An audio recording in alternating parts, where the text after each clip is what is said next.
Jealous reactions. When we have feelings of anger and jealousy, we must be on guard, since these normal emotions can become very sinful. Here's Gene to explain. So let's pick up the story right from the biblical text. In verse 26, David spoke to the men who were standing with him. What will be done for the man who kills that Philistine and removes this disgrace from Israel? Just who is this uncircumcised Philistine, that he should defy the armies of the living God? You see, David had heard what this Philistine was saying, what Goliath was saying. And the people told him about the offer, concluding, that is what will be done for the man who kills him. And of course, we reviewed those promises that the King Saul made to the person who would take this giant on in battle. We read on that David's oldest brother, Eliab, listened as he spoke to the men and became angry with him. Now, we've met Eliab before. He was indeed, as it says here, the oldest brother. But if you go back into the previous chapter, you remember that Samuel was sent by the Lord to Bethlehem to anoint David as the future king of Israel. And let me just read from the text, and I think you'll understand some of Eliab's behavior and attitudes in this particular situation.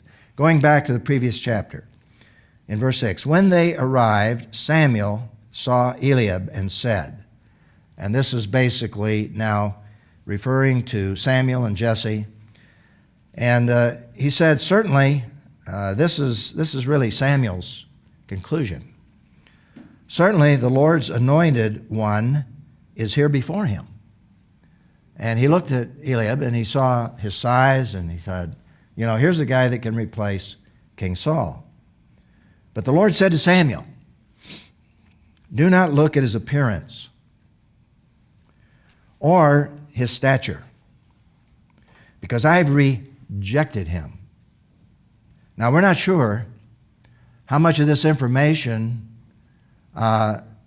was heard by Eliab, but we know it came to Samuel, and we could conclude that Samuel tells Jesse, this is not the man. We know that because Samuel said, are there others?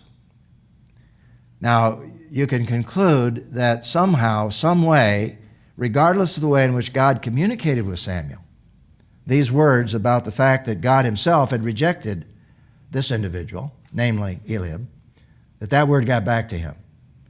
It just makes sense in that setting that he would know about it. And then, of course, he heard these words from Samuel, man does not see what the Lord sees, for man sees what is visible, but the Lord sees the heart. Now, I believe with that background, we can understand some of the motivation that Eliab had when David comes down here. This is not the beginning of resentment. This is resentment that has been accumulating. Anger towards his little brother. So we read, David's oldest brother, Eliab, listened as he spoke to the men and became angry with him. Notice the questions. Why did you come down here? He asked. Who did you leave those few sheep with in the wilderness? And by the way, that's a real put down. The few sheep. In other words, who do you think you are? And he states very clearly why he thinks he's come. These questions are just, covering what he really was meaning. He says, I know your arrogance. And I think this is significant. Notice the words he used. I know your arrogance and your evil heart. You came down to see the battle. Now, I believe that when Eliab used the word heart, evil heart, that's a little clue as to what he knew about what God said about man looks on the outward appearance and God looks on the heart. I know your evil heart.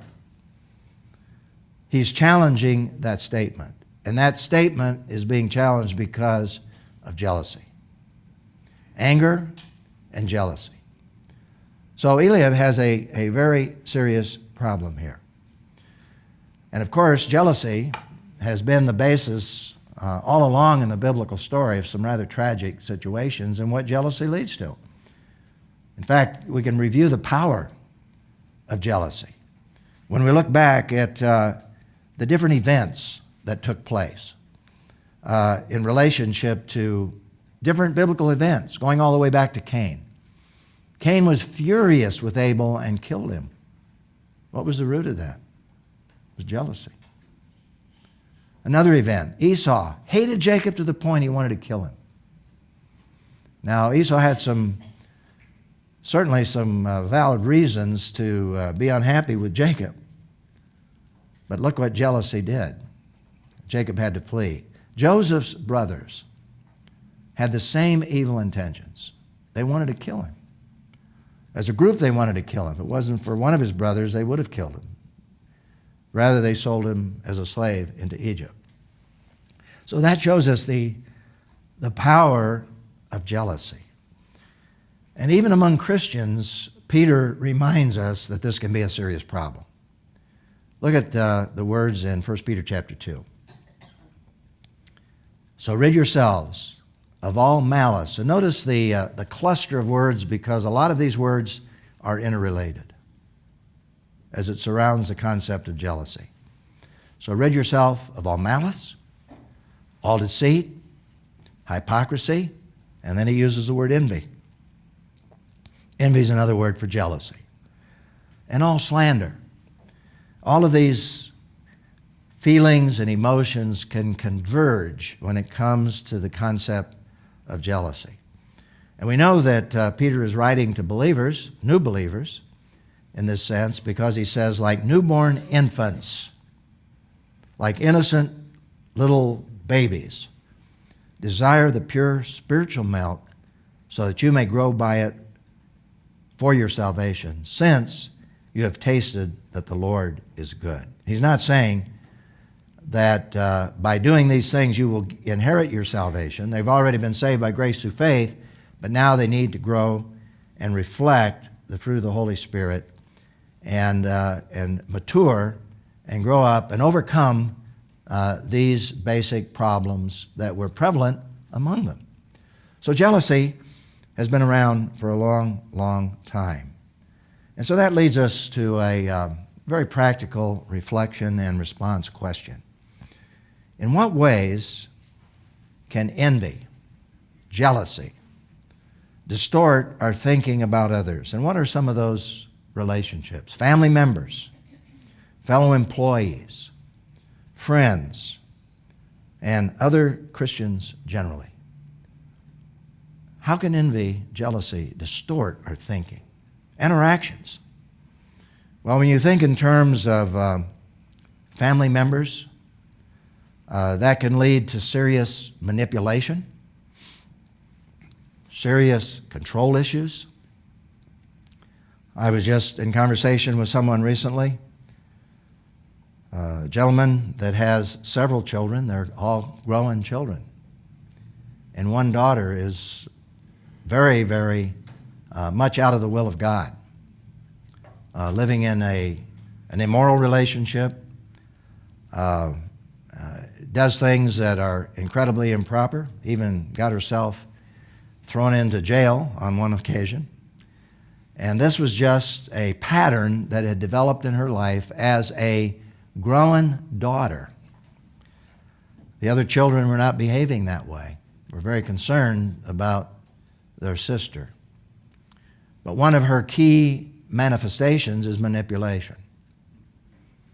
In fact, when her daddy finally wouldn't just bail her out of jail right away, just let her sit there for a while and go through the process, she got angry.